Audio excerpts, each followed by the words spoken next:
Covid टीकों की पहली खेप आज पुणे से हैदराबाद पहुंच गई। पहले मरहले में तकरीबन 3 करोड़ हेल्थ वर्कर्स और फ्रंट लाइन वर्कर्स को ये टीके दिए जाएंगे।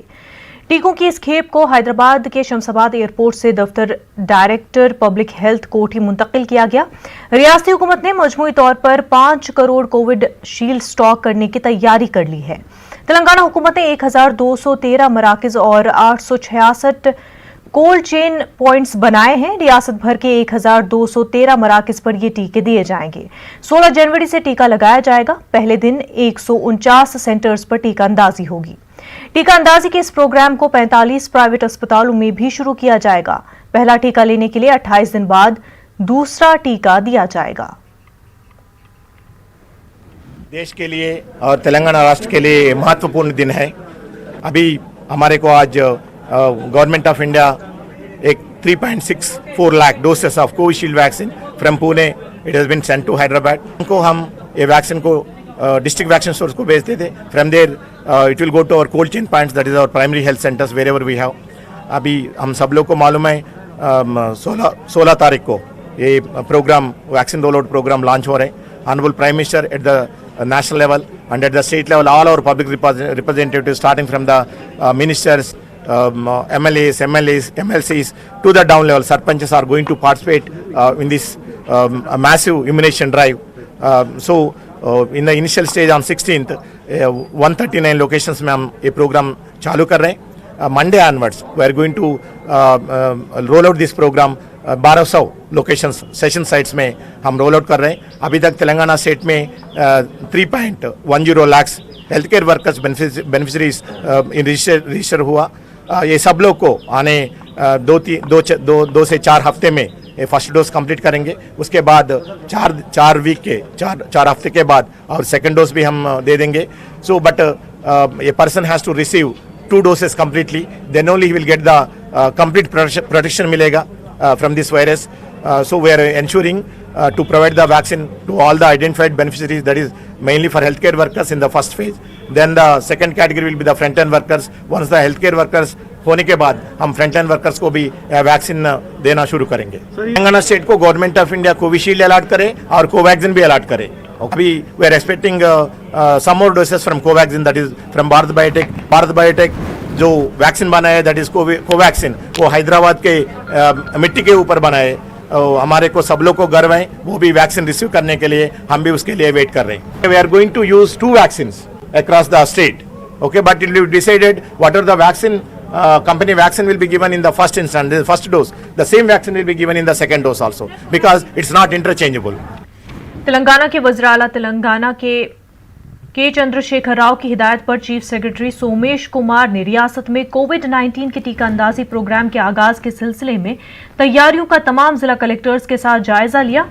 चीफ सेक्रेटरी ने कलेक्टर्स को इस प्रोग्राम की अहमियत से वाकिफ कराया।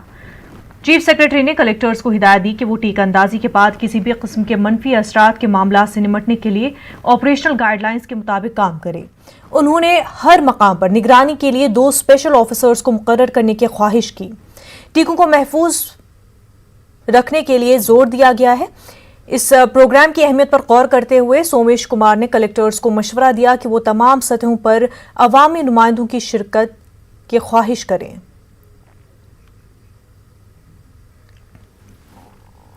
बीजेपी लीडर रामचंद्र राव ने तेलंगाना हुकूमत को तनकीद का निशाना बनाया है। उन्होंने तेलंगाना हुकूमत पर कोरोना वैक्सीन पर सियासत करने का इल्जाम लगाया। में भी ये टीका का जो दिया जा रहा है, इसमें मुख्यमंत्री केसीआर जी ने अपने सारे एमएलए और उनके सारे जो प्रतिनिधि हैं उन सबको कहा कि जहाँ पे हेल्थ सेंटर से टीका दिया जा रहा है वहाँ जाएं और देखें क्या हो रहा है। तो मैं मानता हूँ कि जो ये टीका का जो प्रक्रिया है, ये सारे देश के जनता के लिए, उनके स्वास्थ्य के लिए, उन्हें कोरोना से लड़ने के लिए एक तरह की जो प्रक्रिया हमारे देश में प्रधानमंत्री मोदी जी ने जो तय किया, जो उन्होंने प्रयत्न किया था, उसके कारण आज सारा देश एक होकर से लड़ रहा है।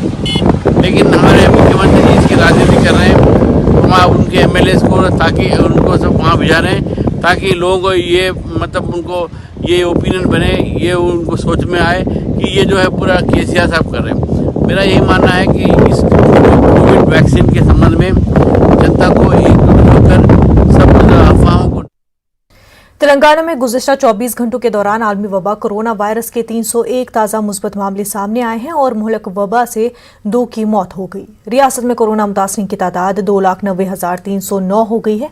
हलाकतों की तादाद 1,568 हो गई है। कोरोना से अब तक 2,84,217 अफराद कोरोना को हराकर शफायाब हुए।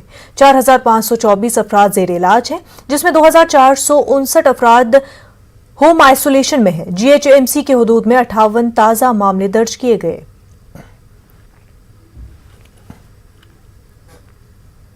हैदराबादी बैडमिंटन खिलाड़ी साइना नेहवाल कोरोना पॉजिटिव पाई गई है। स्टार खातून बैडमिंटन खिलाड़ी बैंकॉक में खेले जाने वाले थाईलैंड ओपन से दस्तबरदार हो गई। ताहम नेहवाल ने कहा कि उन्हें रिपोर्ट हासिल नहीं हुई है। वाज़ेह है कि साइना थाईलैंड ओपन से खेल के मुकाबलों में वापसी की कोशिश कर रही थी। चंद माह पहले वो इस मूजी मर्ज से रूबे सेहत हुई थी, ताहम एक मरतबा फिर वो इससे मुतासिर हो गई हैं। 30 साला साइना ने हाल ही में एथलीट्स के फिटनेस पर तशवीश का इजहार किया, क्योंकि थाईलैंड के दौरे के दौरान बैडमिंटन खिलाड़ियों से फिजियो और ट्रेनर्स को मिलने से रोक दिया गया था।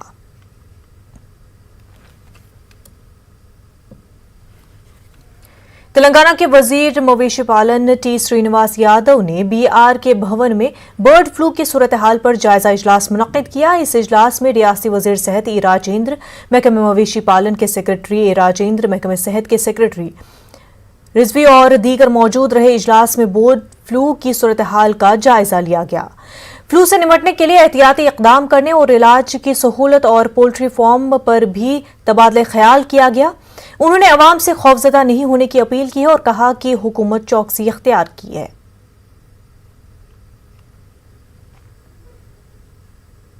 तेलंगाना वक्फ बोर्ड ने वक्फ इमला के तहफ़्फ़ुज़ के लिए पहल की है। वक्फ टास्क फोर्स को बोर्ड की जानिब से 3 गाड़ियां हवाले की गई। तेलंगाना स्टेट वक्फ बोर्ड के चेयरमैन मोहम्मद सलीम ने झंडी दिखाकर गाड़ियों को रवाना किया। तेलंगाना स्टेट वक्फ बोर्ड की जानिब से 31,55,000 की लागत से 3 महिंद्रा बुलेरो खरीदी गई हैं।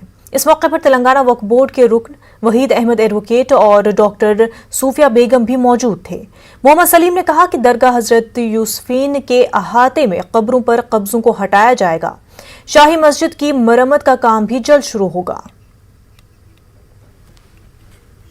अल्लाह के करम से हम लोग और 3 गाड़ी लेके जो है ना वक्फ प्रॉपर्टी को प्रोटेक्ट करने के लिए हम लोग नए स्टैंडिंग काउंसिल्स को भी लिए, लीगल ऑफिसरों को भी अपॉइंट करें थोड़े दिन पहले, क्योंकि वक्फ को कैसा मजबूत करना बोल के हम लोग जो है ये बोर्ड में एक डिसीजन लेके हम लोग ये काम कर रहे हैं।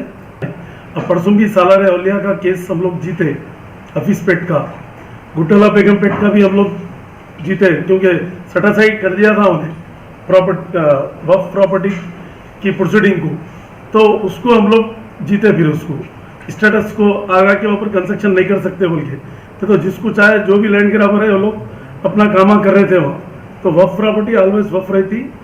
लोग जो वक्फ प्रॉपर्टी हमारी इंक्रोचमेंट हुई उसको इंशाल्लाह ताला उसको छोड़ेंगे नहीं। आने वाले टाइम में हम लोग पूरी तरीके से हमारी प्रॉपर्टी प्रोटेक्ट बराबर करेंगे। जो हम लोग जितने केसेस बुक करना है कर रहे हैं हम लोग, ग्रीवयार्ड्स पे हो या जहाँ पर भी है, कोई कमेटी वाले भी गलत करे तो हम लोग केस बुक करा रहे, सस्पेंड भी कर रहे हैं।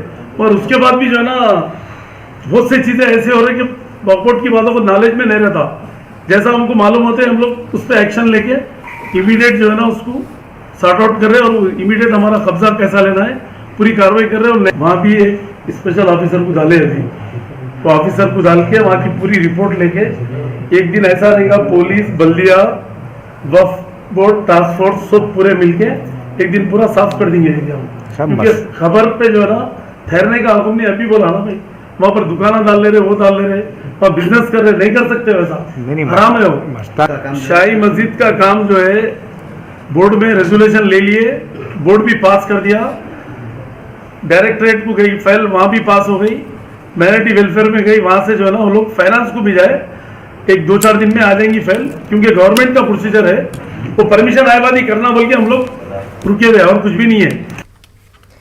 एमआईएम सदर असदुद्दीन ओवैसी उत्तर प्रदेश के दौरे पर है। जौनपुर एयरपोर्ट पर असदुद्दीन ओवैसी का शानदार इस्तकबाल किया गया। असदुद्दीन ओवैसी जौनपुर और आजमगढ़ का दौरा कर रहे हैं। जौनपुर में एसबीएसपी के सदर ओपी राजभर ने ओवैसी का इस्तकबाल किया। असदुद्दीन ओवैसी ने यूपी में आने वाले असेंबली इंतखाबात में हिस्सा लेने का ऐलान किया है और बिहार की तरह यूपी में भी इत्तेहाद तश्कील देकर इंतखाबात में हिस्सा लेने का फैसला किया है। उन्होंने एसबीएसपी से एमआईएम के इत्तेहाद का ऐलान किया है और साथ ही दीगर पार्टियों को भी इत्तेहाद में शामिल करने की बात चल रही है।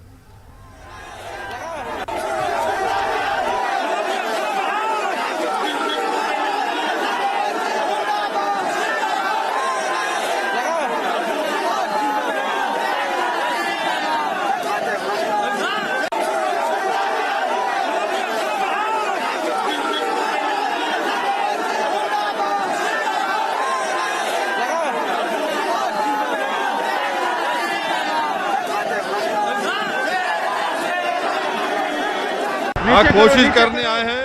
राजभर साहब के साथ हम काम करेंगे, आगे बढ़ेंगे। चुनाव की तैयारी है, आना जरूरी है। देखिए, जब समाजवादी पार्टी की सरकार थी उन्होंने 12 मरतबा हमको आने नहीं दिया।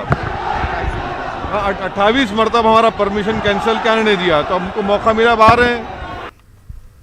तेलंगाना के वजीर बल्दी नज़्मुन के तारक रामाराव ने हैदराबाद में मुफ्त पानी की सप्लाई की स्कीम का आगाज किया।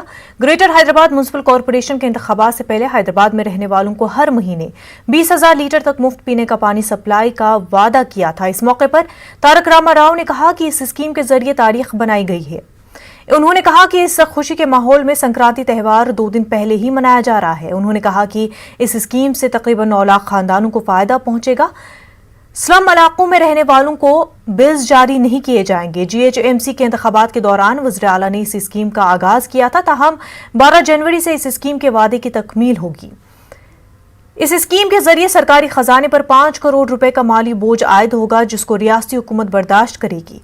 वज़ीर आला चंद्रशेखर राव को दूरंदेशी की वजह से शहरियान हैदराबाद को ऐसे मसाइल का सामना नहीं करना पड़ रहा है। उन्होंने कहा कि दरियाए गोदावरी और दरियाए कृष्णा से महफूज पीने का पानी सप्लाई किया जा रहा है।